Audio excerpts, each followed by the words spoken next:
नमस्कार, मैं विशाल, एक बार फिर से आप सभी का स्वागत है। तो स्वामी दीपांकर जी महाराज एक यात्रा निकाल रहे हैं जिसका नाम दिया गया है भिक्षा यात्रा। अब ये भिक्षा यात्रा है या वोट यात्रा है, इसको समझने का प्रयास करेंगे, क्योंकि 2024 नज़दीक है और कोई भी व्यक्ति हो, चाहे वो मेरे घर का ही क्यों ना हो, अगर वो तृप्तिकरण का विरोध नहीं करता मतलब वो सनातन का शत्रु है। और बातें करने से कुछ नहीं होता, बात किस तरह के कर रहा है, उसकी ग्राउंड रियलिटी क्या है, उसका समाज के ऊपर क्या इम्पैक्ट होगा, ये मेरे लिए ज़्यादा मायने रखता है। ये मायने नहीं रखता कि कितने लोग उसका समर्थन करेंगे और कितने लोग उसका विरोध करेंगे, फर्क ही नहीं पड़ता। अब स्वामी दीपांकर जी महाराज जगह जगह यात्रा निकाल रहे हैं, सबको एकजुट होने की बात कर रहे हैं, लेकिन इनकी बातों में विरोधाभास है। पहले सुन लीजिए। आप सोचिए कि यहां से लेकर आप अरब जाइए, मुस्लिम मतलब मुस्लिम, बात खत्म। यहां से समूचे यूरोप जाइए, क्रिश्चियन मतलब क्रिश्चियन, बात खत्म। आप दिल्ली उतरिए एयरपोर्ट पर, ठाकुर साहब, यादव जी, चौधरी साहब, ब्राह्मण है, वैश्य है, बनिया है, त्यागी है, क्यों उतरिए हिंदुस्तान मतलब हिंदू, बात खत्म। ये चाहता हूं सबको सनातनी हो जाना चाहिए, बिल्कुल सभी सनातनी हैं जो देवी देवताओं में विश्वास रखते हैं, देश से प्यार करते हैं, धर्म से प्यार करते हैं। उनकी कास्ट आइडेंटिटी कुछ भी हो सकती है। बेहतर होता कि सबसे पहले ये सरकार के पास जाते और वहां से कॉलम हटवाते जहां किसी को जाति मेंशन करना ही ना पड़े।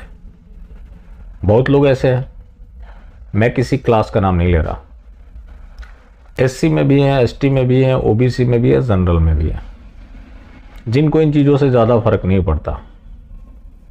लेकिन उनको एहसास कौन दिला रहा है? ये संविधान।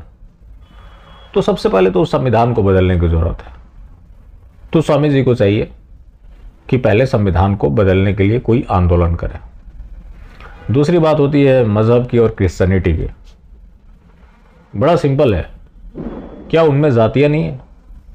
जातियां है, लेकिन क्या है कि वो धर्म के नाम पर एकजुट है।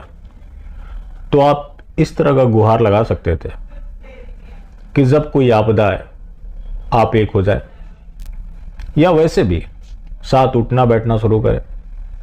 एक दूसरे के प्रति सम्मान होना चाहिए, जाति की वजह से किसी से भेदभाव नहीं होना चाहिए, अच्छा होता। उसके बाद एक और इनका भाषण सामने आया। मैं संकल्प लेता हूं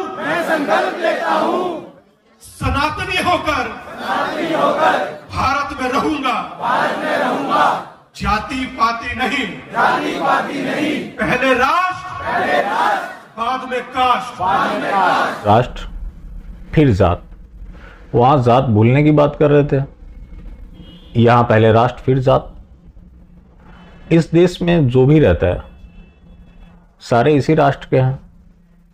जो गले कट रहा है, लफ्ज याद हो रहा है, लड़कियां जिंदा जलाई जा रही है, क्या वो दूसरे देश से आकर जला रहा है या इसी देश के हैं? अब बात होती है राष्ट्रवादी और राष्ट्रद्रोही।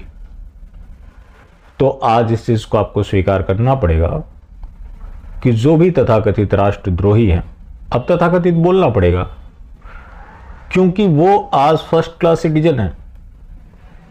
और जो भी सो कॉल्ड राष्ट्रवादी है वो इस राष्ट्रवादी सरकार में फोर्थ क्लास सिटीजन बन गए। उनके पास कोई राइट नहीं है।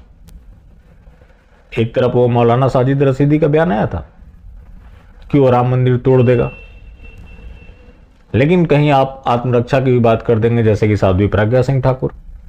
तो साध्वी प्रज्ञा सिंह ठाकुर ने सिर्फ हथियार रखने की वकालत की थी कि आप चाकू धारदार रखें, उनके खिलाफ एफआईआर दर्ज हो गया।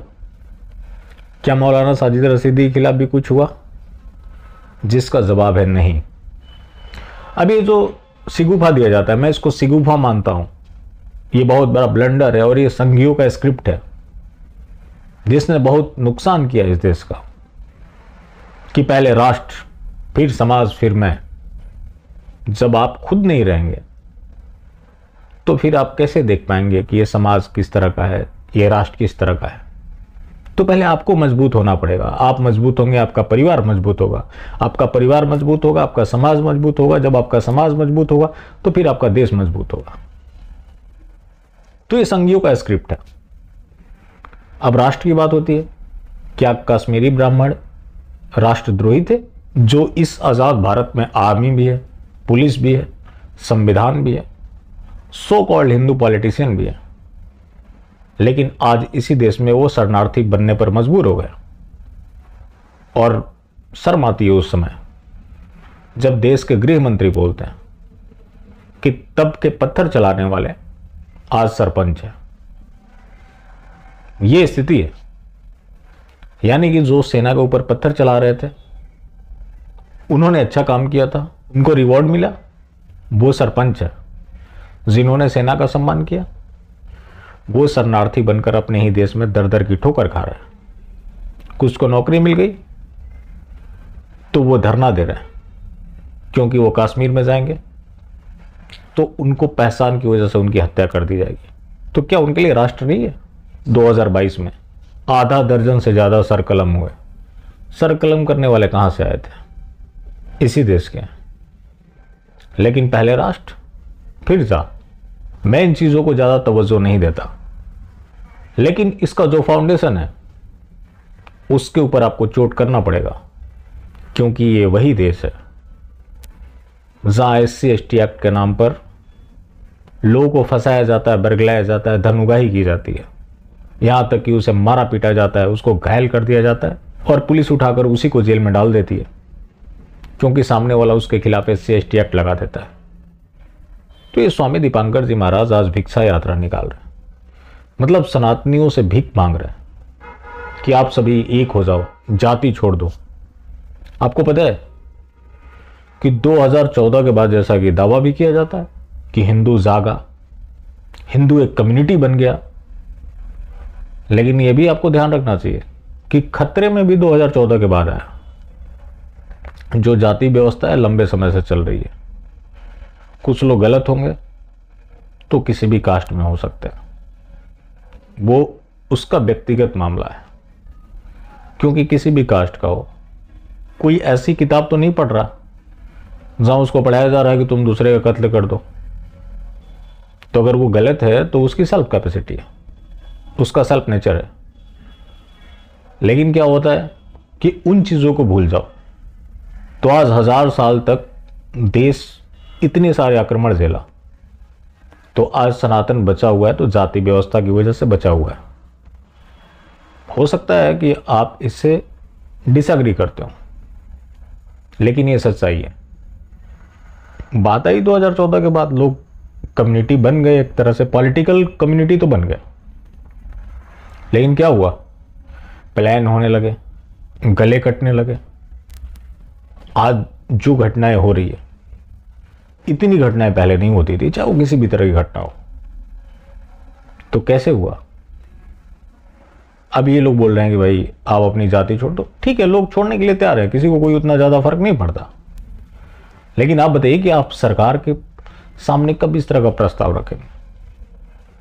और IT सेल इसको प्रमोट कर रहा है, जो कि आप टाइमलाइन उठाकर देख लीजिए, तो फिर तो शक होता है, क्योंकि IT सेल कोई हिंदू हित में कोई काम नहीं कर सकता। उसको क्या है कि उसको पॉलिटिकली माइलेज चाहिए, और वो पॉलिटिकल माइलेज के लिए कुछ भी कर सकता है, किसी को भी प्रमोट कर देते हैं।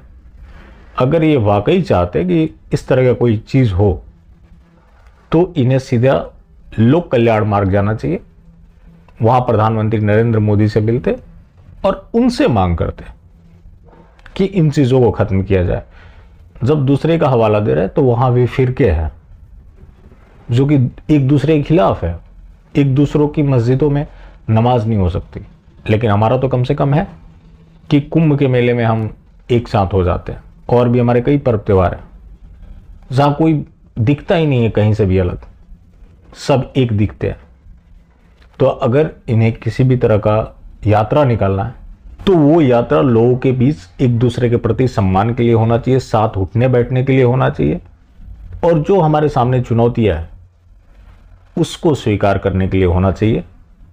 रही बात राष्ट्र की, तो राष्ट्र है, और जो लोग भी हत्या कर रहे हैं वो बाहर से नहीं आ रहे।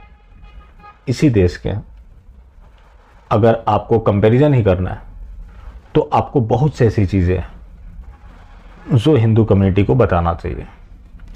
चलिए, बाकी ज़िंदा रहें तो फिर मिलेंगे, और मिलते रहेंगे तो ज़िंदा रहेंगे। मिलना जुलना जारी रखें, लेकिन हाँ, मास्टर स्ट्रोकवादी बिल्कुल भी ना हो।